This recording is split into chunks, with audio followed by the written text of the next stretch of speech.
کے لیے میں اس وقت لڑوں گا جب مجھے یہ یقین ہو کہ ختم نبوت کا قانون محفوظ ہے، بے شک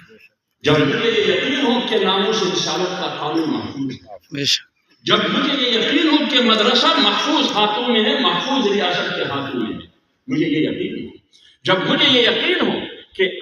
ملک میں اسلامی نظام نفاذ اور آئین کے اسلامی دفعات کو انہی حکمرانوں سے کوئی خطرہ نہیں ہے، مجھے یہ یقین ہو، پھر میں اس پاکستان کے لیے لڑوں گا، ورنہ میرے لیے پاکستان سے پہلے سب سے پہلے اسلام، بے شک بے شک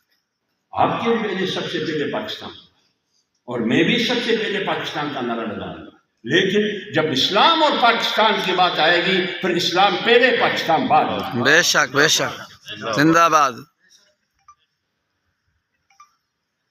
کیونکہ ہم جناب رسول اللہ صلی اللہ علیہ وسلم کی امتی ہے نا، جب جس وقت وہ اس نبوت کی امانت دی گئی اس کو، اس وقت تو پاکستان میں بے شک ہمارے آقا و اجداد پیغمبر کی امتی بنے، لیکن پاکستان نہیں تھا۔ سن 1947 سے پہلے پاکستان نہیں تھا، لیکن ہم مسلمان تھے، بے شک بے شک اسلام تھا۔ بے شک اس لیے اگر پاکستان کو واقعی حقیقی طور پر اسلامی پاکستان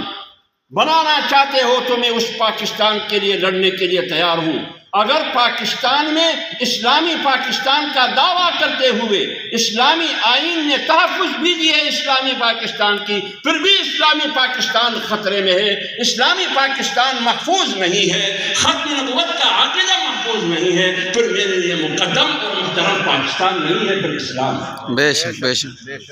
کوئی مجھے پھانسی پہ لٹکاتے ہیں لٹکاؤ، کوئی مجھے غدار کہتے ہیں غدار کہتے رہو۔ آپ نے کہا صاحب، آپ کی ایک تقریر موجود ہے، صاحب کو تو جانتے ہیں، اصل میں تو ملازم، لیکن آج بڑے صاحب آپ نے کہا جو شریعت آپ نے کہا جو شخص شریعت اور آئین کو نہیں مانتا وہ پاکستانی شہری نہیں ہے۔ جو شخص شریعت اور آئین کو نہیں مانتا وہ پاکستانی شہری